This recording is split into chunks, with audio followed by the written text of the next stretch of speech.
The Hook and the Great Question.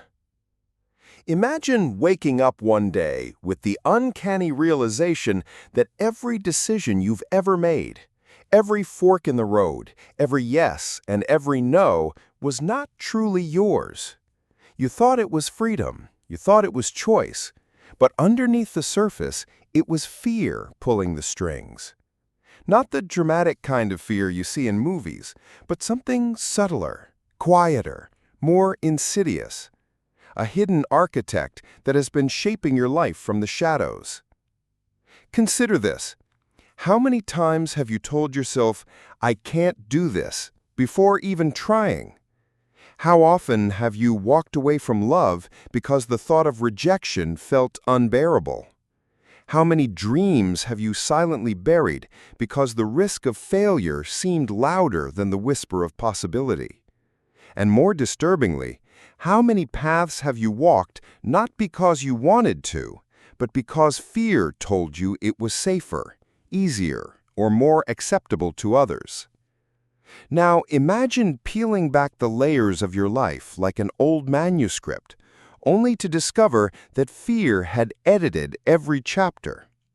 What if the career you chose wasn't about passion, but about avoiding instability? What if the people you kept close weren't about love, but about escaping loneliness? What if the image you present to the world, the clothes, the opinions, the persona, was not a reflection of who you are, but a mask carefully crafted to protect you from judgment? The terrifying paradox is this: fear both imprisons and protects. It keeps you alive while making you less alive. It guards you from the possibility of pain, yet in doing so, it often denies you the fullness of living. You breathe, you move, you function, but beneath the surface, an entire dimension of existence is quietly slipping away, sacrificed at the altar of security. Ask yourself, when was the last time you acted without fear being part of the equation? Can you even recall such a moment? Or has fear become so intertwined with your identity that it's impossible to separate what you want from what you're afraid of losing? Here lies the great question. If fear has been the silent hand steering your course all along, then who are you, really? Are you the person who dreamed of building something extraordinary, or the one who settled for ordinary because it was safer? Are you the lover who wanted to give your whole heart, or the one who held back just enough to never be broken? And if fear is the compass by which you navigate life, then what direction are you truly headed? Toward authenticity, or toward a carefully constructed illusion of safety? This realization is unsettling because it forces you into a confrontation with yourself.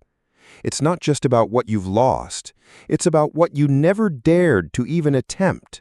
The book never written, the journey never taken, the truth never spoken. These absences do not vanish, they linger like ghosts in the background of your life, haunting you not with what happened, but with what could have been. You see, fear is not always loud. Sometimes it hides behind the smile you force at a gathering when you'd rather speak your truth. Sometimes it disguises itself as logic or practicality, convincing you that you're being wise, when in reality, you're being controlled. Fear wears many masks: caution, politeness, even humility. But at its core, it is the same force: a quiet surrender of your life to the possibility of pain. So here's the haunting paradox. By fearing suffering, you often suffer more. By fearing rejection, you live unloved. By fearing failure, you fail by default. And by fearing death, you may never truly live. But if this is true, then what is life without fear? Is such a state even possible? And if it were, would you recognize yourself in it? Or has fear become so woven into your identity that stripping it away would feel like losing who you are? The great question, then, is not merely how has fear shaped your life, but something more radical. What parts of your life belong to you, and what parts belong to fear? And if you dare to confront this, to face the possibility that the self you cling to may be nothing more than a construct of avoidance, then another question follows. Are you willing to tear it all down to find out who you really are? Because what comes next is not easy. To see fear for what it truly is requires more than awareness. It requires the courage to unmask it. And in doing so, you risk discovering that the life you thought was yours was only ever a shadow. The hidden problem and its psychological and philosophical roots. To understand fear's power, you must descend into its roots, into the soil where psychology, philosophy, and biology intertwine. Because fear is not simply an emotion, it is a language your body, mind, and culture whisper into you, often without your consent. It feels natural, but that's the trick. It feels like it has always been there, because it has. Fear is ancient. Long before you dreamed of success, long before you worried about being judged on social media, fear kept your ancestors alive. The sudden rustle in the bushes, the shadow in the dark, those who fled survived. The cautious ones lived long enough to pass on their genes. Fear became ingrained, etched into your nervous system like a warning bell. From the amygdala in your brain to the quickened pulse in your chest, fear is your inheritance. But what once protected life in the savannah now imprisons it in modern cities.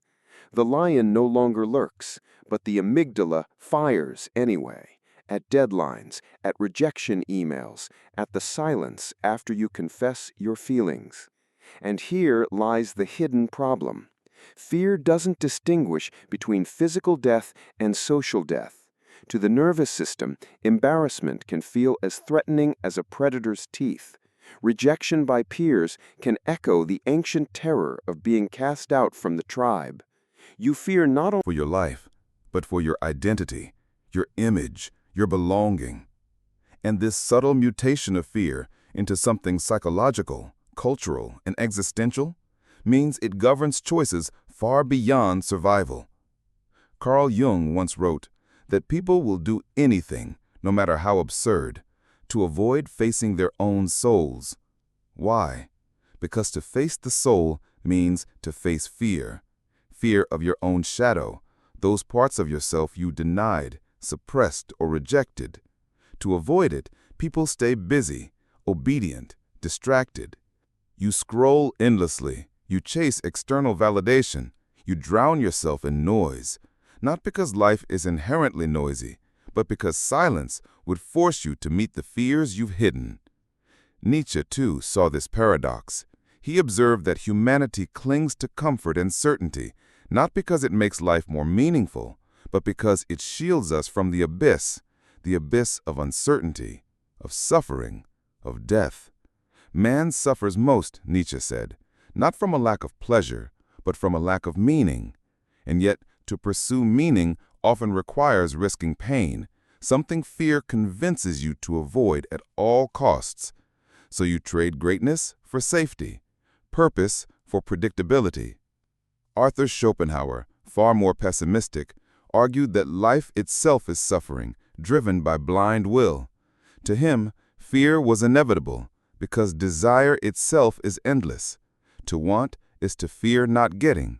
To have is to fear losing. From this perspective, fear is stitched into the very fabric of existence. You cannot escape it. You can only recognize its dance with desire.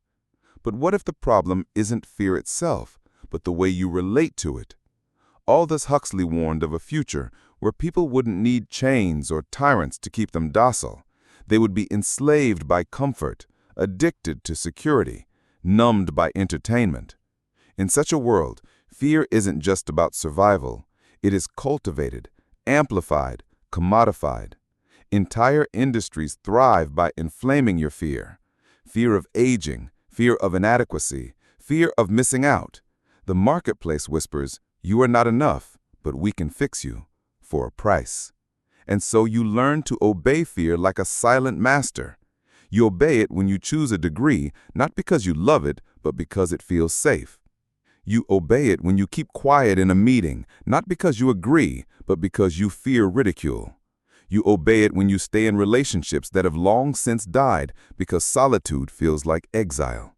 Fear keeps you in invisible chains, and the most insidious chains are the ones you don't know you're wearing. But psychology has a darker revelation.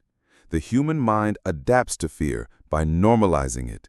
Like water filling a vessel, fear seeps into the shape of your life until it feels natural. Cognitive dissonance convinces you that the safe choice was your real desire all along. Confirmation bias makes you seek evidence that supports your fearful decisions. Over time, you stop realizing you're afraid. You just believe you're being realistic. Think of it this way. Every time you choose safety over authenticity, you reinforce a neural pathway. Like grooves carved into stone, your brain becomes wired to anticipate fear and avoid Risk. This is not weakness, it is neuroplasticity in action. But left unexamined, those grooves deepen until they form walls, and those walls start to look like the boundaries of your identity. So the hidden problem is not simply fear. It is fear disguised as you. You mistake its voice for your own. You think "I can't do this" is a rational conclusion, when it is merely fear whispering in first person. You think "I shouldn't try" is wisdom, when it is fear masquerading as caution. Over years, even decades, you start to believe that you are your fear, that the person you've become is all you were ever meant to be. But here's the cruel irony. While fear shapes the course of your life, it does so invisibly. You rarely notice it in the moment. Only in hindsight, when you look back at the roads not taken, the words left unsaid, do you see its shadow. And even then, the mind is quick to justify, to protect you from the unbearable truth that your life was smaller than it could have been. Fear, then, is not merely an emotion. It is an existential condition, a silent agreement between biology, culture, and psyche to trade possibility for security. And unless you expose it, unless you see it for what it is, you will go on obeying it, believing it is you, never questioning whose life you are truly living. And this is where the real danger begins. Because fear does not simply influence your life, it reshapes the entire reality you inhabit. The rebellion, how to break free.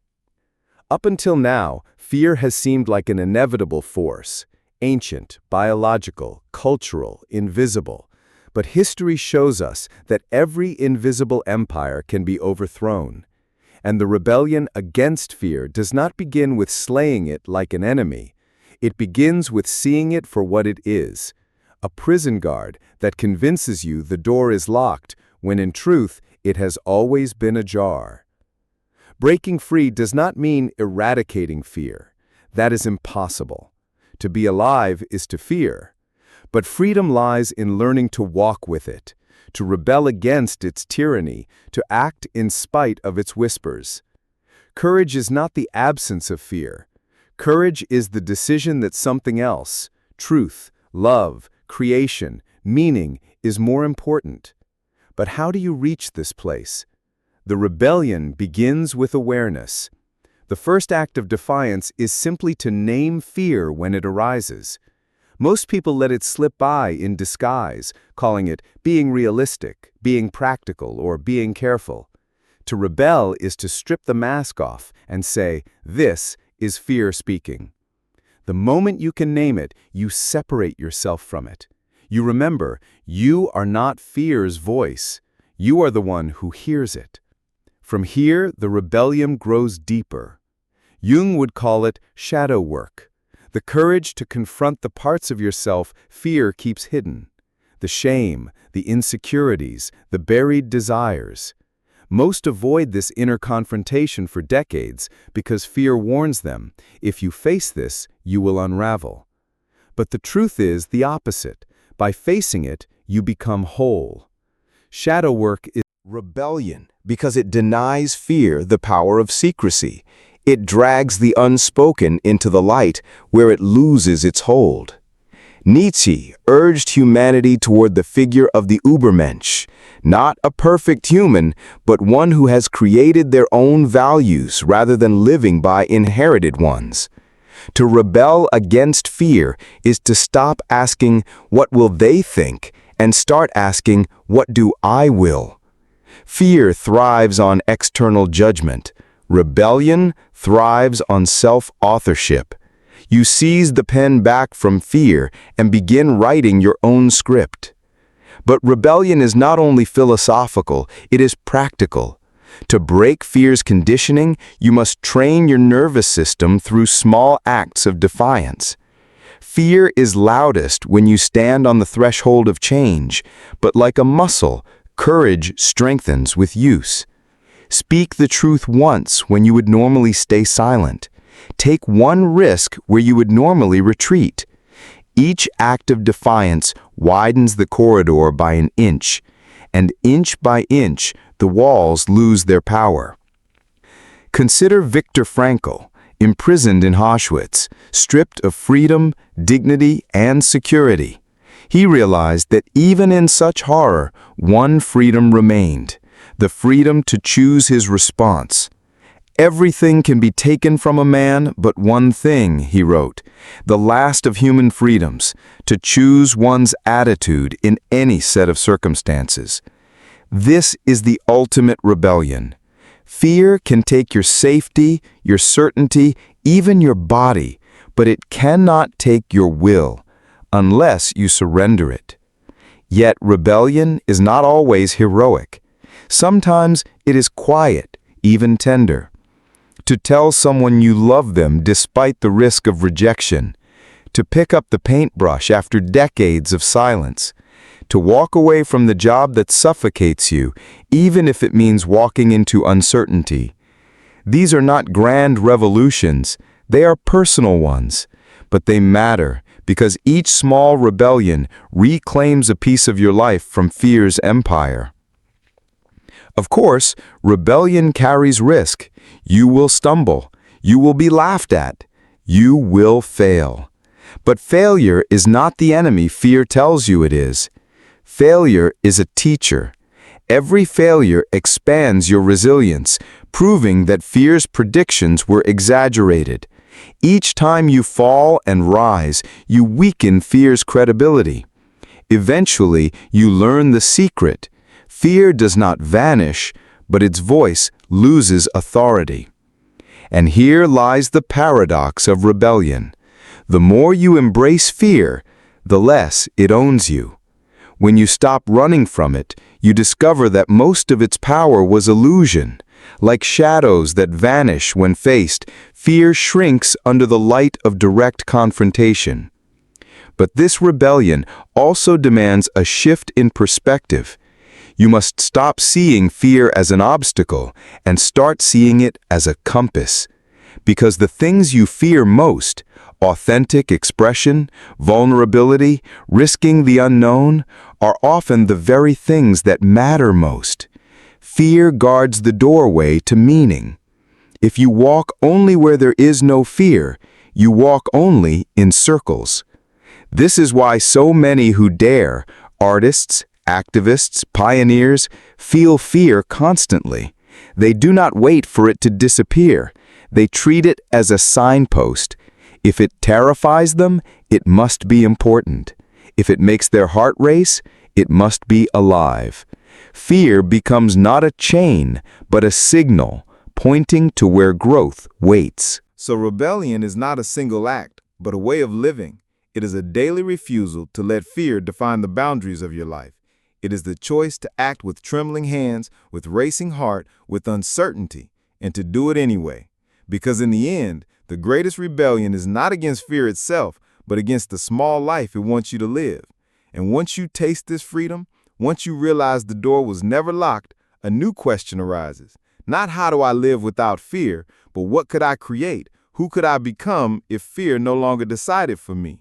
the ultimate truth, the final, most powerful realization. Imagine, for a moment, that you finally succeed in breaking free, not from fear's existence, but from its rule. You stop running, stop obeying, stop mistaking its voice for your own. You stand there, trembling perhaps, but unbroken. And in that fragile, terrifying stillness, something profound dawns on you. Fear was never the enemy. The enemy was the belief that fear defines you.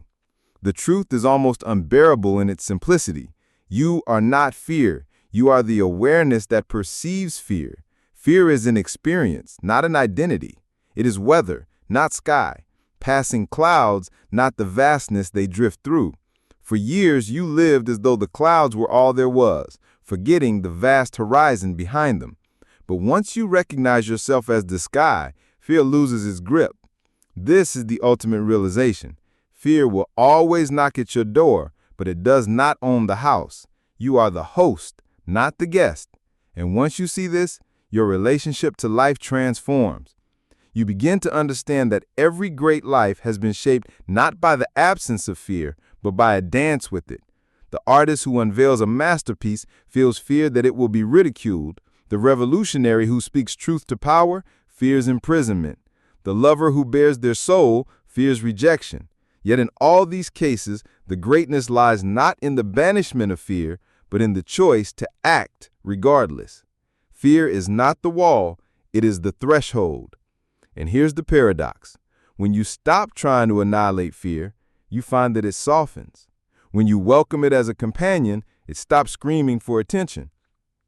Fear was only ever loud because you treated it as forbidden.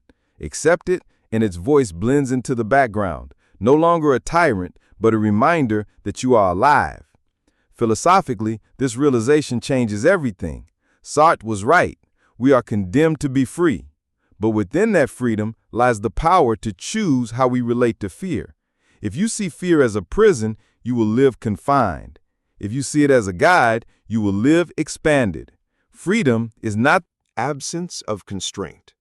It is the recognition that your will transcends every constraint, even the trembling of your own body. Nietzsche would call this the moment of the yes-sayer, the one who affirms life in its entirety, not just its pleasures, but its terrors. To embrace fear is to embrace the rawness of existence itself. It is to say, I will live fully, even if it hurts, even if I stumble, even if it ends in ashes. That is not recklessness, it is authenticity.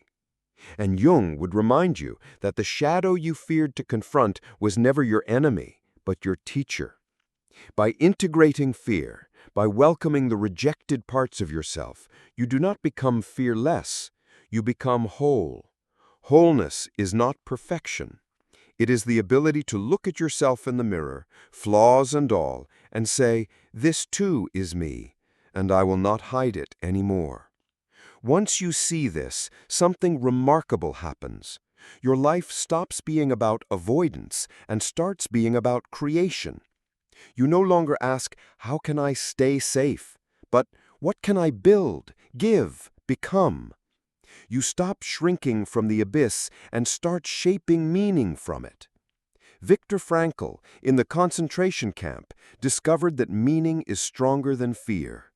Even in horror, he found purpose. And if meaning can triumph in Auschwitz, it can triumph in your daily life. The final truth, then, is this. Fear is not the architect of your destiny. You are.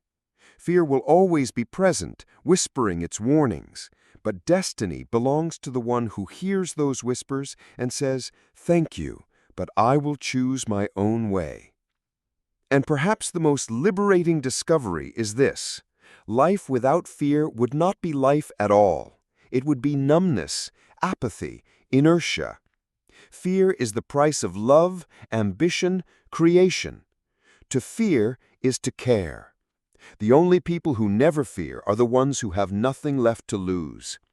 If you feel fear, it means you are alive, connected, invested. The presence of fear is proof that your life matters. So the ultimate shift is not to escape fear, but to reframe it, to recognize that fear and meaning are inseparable twins. One cannot exist without the other. Every moment that terrifies you is also an invitation to love deeper, to speak truer, to live bolder. The trembling of your hands is not a signal to stop. It is a signal that what you are about to do matters. When you realize this, fear ceases to be a chain. It becomes a compass. The places you fear most often mark the places you most need to go. Behind the fear of rejection lies the intimacy you crave. Behind the fear of failure lies the growth you hunger for. Behind the fear of death lies the urgency to live now, without delay. And so, the final, most powerful realization is not to conquer fear, but to bless it, to thank it for reminding you that your life is precious, finite, fragile, to see it not as a demon in the shadows, but as the guardian of your most meaningful thresholds. Because in the end, fear will always be with you.